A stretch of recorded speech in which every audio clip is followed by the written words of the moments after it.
Welcome back. We're going to continue our discussion of topic four and the Reformation today with the extension of the Protestant Reformation and then the Catholic Reformation. Um, One of the things that started to happen after Luther and Calvin began their movements is a lot of other groups of people began to read the Bible for themselves because the Bible was the sole source of spiritual authority. All believers were priests in and of themselves, and they needed no one else to get to God. As it started to multiply some Christian sects. So you had Lutherans, Calvinists, and then another group called Zwinglians who wanted to cleanse the church of a lot of Catholic things like removal of statues and pictures and that sort of thing. But you had another group of people that stand out as being extremely radical. These people were called the Anabaptists because they believed in a second adult baptism as a conscious believer. They completely rejected infant baptism. They rejected the whole idea of the state church. They said that the church should not be involved with the state and vice versa. They were usually pacifist, and this got them into a lot of trouble with local authorities, both Catholic, Lutheran, and Calvinist. They were a movement that were very persecuted. Their ideas were extremely influential, and some groups today that share some of their ideas are the various Baptist groups, and then the Mennonites and the Amish are direct descendants of these people. Um, we'll be talking about some revolts that they were involved with, and some of the things that happened to them within the picture lecture notes in class. Um, the Reformation also came to England, not for religious reasons, but for political reasons. Henry VIII, who was a very loyal Catholic, he had been named by the Pope as Defender of the Faith because of his criticisms of Luther. He needed an annulment. He needed a male heir.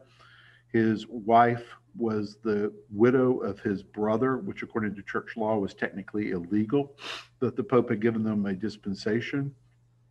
Henry was worried that his reign and his family's dynasty was in trouble, so he needed an annulment. But the Pope did not give this to him. And so what Henry did is basically did a backdoor approach to this divorce. He appointed Thomas Cranmer, Archbishop of Canterbury, and had the Archbishop grant him the divorce. And he split with the Roman Catholic Church and made himself the head of the English Church so that he could marry his second wife, Anne Boleyn. In the process of doing this, he seized all monastic property. He sold this to his followers, who, of course, were very loyal and very interested in not letting this land go back to the church. He was Catholic, though. He was Catholic without the Pope. He still expected people to follow Catholic doctrine. He still expected people to do what Catholics always did, except that the Pope wasn't in charge anymore. Henry was. Um, when Henry died, his son, who was tutored by Protestants, started to lead the English church more towards a Protestant approach to things, but he died fairly young. He was replaced by his eldest sister, who was a Roman Catholic, Mary the First. She tried to bring Roman Catholicism back to England, was unsuccessful, and died without an heir. And so her sister Elizabeth, who was the daughter of Anne Boleyn, becomes leader of England and decides to create a church that blends things that were both Anglican and, well, excuse me, Catholic and Protestant together to create the current Anglican Church or Church of England. So the Church of England is a very unique blending of both Catholic and Protestant ideas. It considers itself to be both Catholic and Reformed.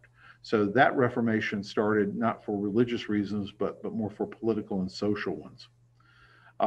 For the Catholics, they did have a counter movement to what the Protestants were doing. They saw that Protestants were making a lot of gains, so they wanted to stop that.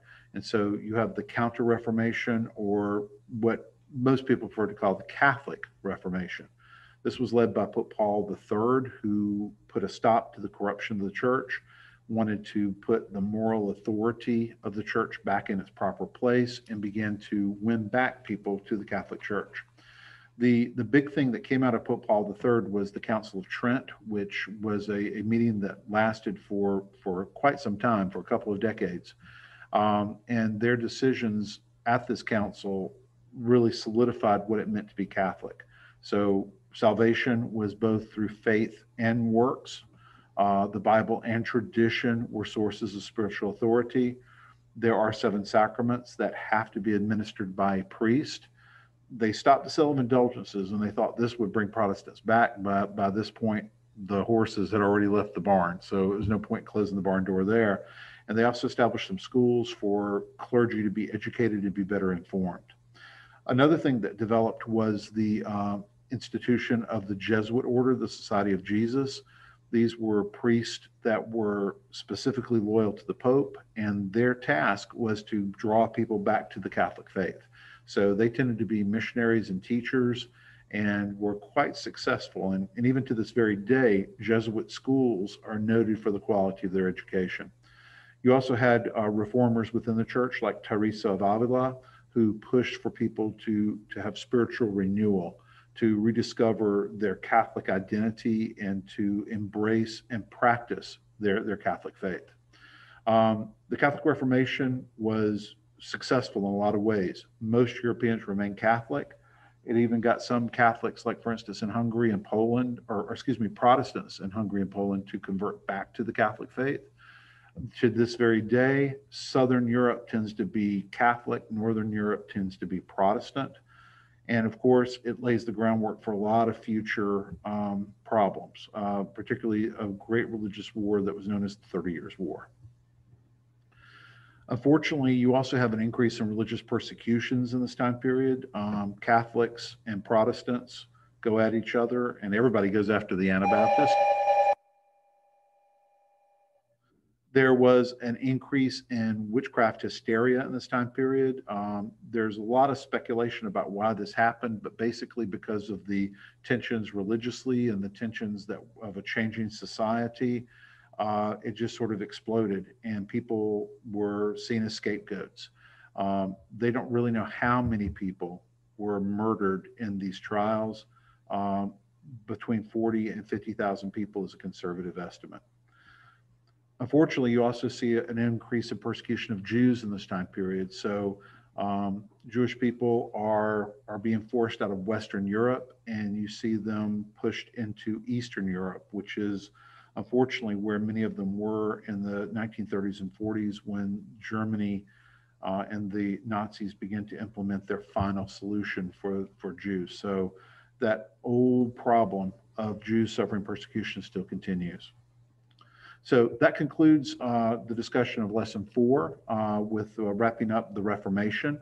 We'll cover some things in class. And as always, if you have any questions, just message me. And I'll see you for Lesson 5.